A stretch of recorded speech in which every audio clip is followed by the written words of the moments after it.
Marco Mineo, allenatore del Casteldaccia, secondo anno per te in Granata, in eccellenza. L'anno scorso una grande salvezza,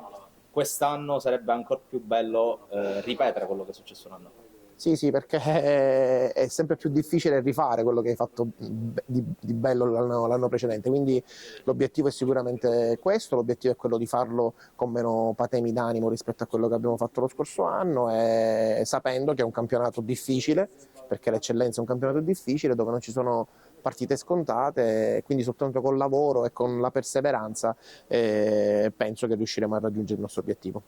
Tra l'altro il mercato di fatto non ha regalato grossi stravolgimenti, ha tenuto lo zoccolo duro, in particolare Bomber Monti che è rimasto nonostante le solite sirene di mercato, e si riparte anche dal Fiorilli che è diventato ormai una roccaforte per questa squadra. Beh, si riparte da quelle che sono le certezze di questo Casteldaccia, il fatto che si sta bene, che è una società sana, che fa stare bene i propri giocatori, che fa stare bene il proprio staff tecnico, e quindi sì, si riparte dalle certezze, più qualche giocatore di categoria che è arrivato e che ci può dare una mano, e la solita vitalità, la solita voglia di fare bene e di sorprendere questo campionato, perché,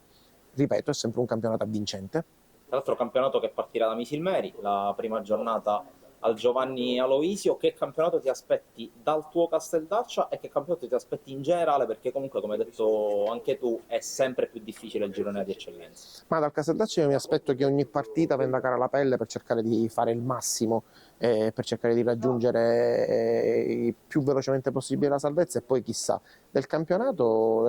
mi aspetto quello che si aspettano tutti, ovvero Nissa e Favara su tutte, ma tante squadre organizzate, dall'Athletic Club, dall'Oesciacca, dal Misilmeri stesso, per cercare di fare il salto di categoria. Ma ripeto, l'eccellenza è sempre un campionato molto equilibrato, quindi la sorpresa è dietro l'angolo, c'è il Mazzara, l'ex mazzarese, quindi vediamo quello che riserveranno le prime giornate per poi capire un po' l'andamento.